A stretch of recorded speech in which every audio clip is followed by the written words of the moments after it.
haddii maanta gruubka khaatumo ay ku soo biireen way iska dhacaysaa kuwa kalena waa laga yaabaa dad badan baa caaridi doona waxaa markaa la soo gaaraysa oo dadkii su'aashoodii nagu barata oo meel walba laga soo hadlaya ama la soo sheegaya ama wararka loo soo sheegaya in guud dhinacii khaatumo ay campaign galeen olole iyo warar aan la isla ogeyn oo aan ku jirin oo ah inay dadkii kicinayaan kuwii dibadjoogii qurbajoogii iyo gudajoogiiba ay wargelinayaan ay leeyihiin shirweynihii dhulbahanta loogu yeedhaya baa la qabanayaa oo burco lagu qabanayaa bisha 10 ka soo kacay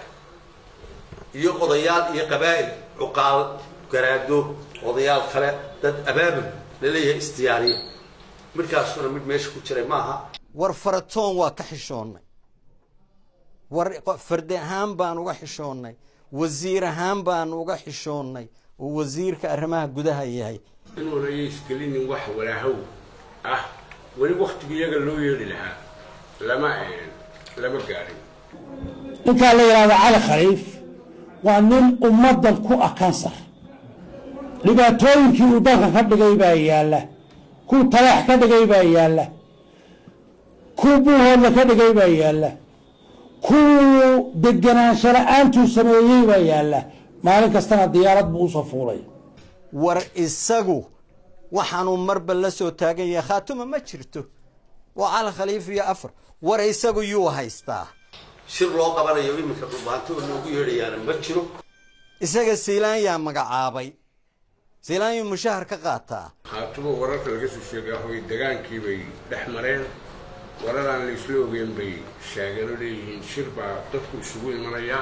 shirka iyagu wuxuu ahaa bisha 10 July burcuuna ahaa annaga ku wada heshiinay iyaku kama bixi karaan hadday ka baxaan wada hadaladii oo dhan bay ka baxeen tamam khaatuma loo furay stoorka beesha dhulbahante oo muddo badan ilaa iyo 90yadii tabashooyin lahayd oo distoorka iyo sida maamulkuba iyo dawladda iyo awoodda qaybsigu u yahay had iyo goor tabasho ka qabtay baa loo furay marka wax khaatuma leeyahay gaar ah oo loo furayaa ma jiro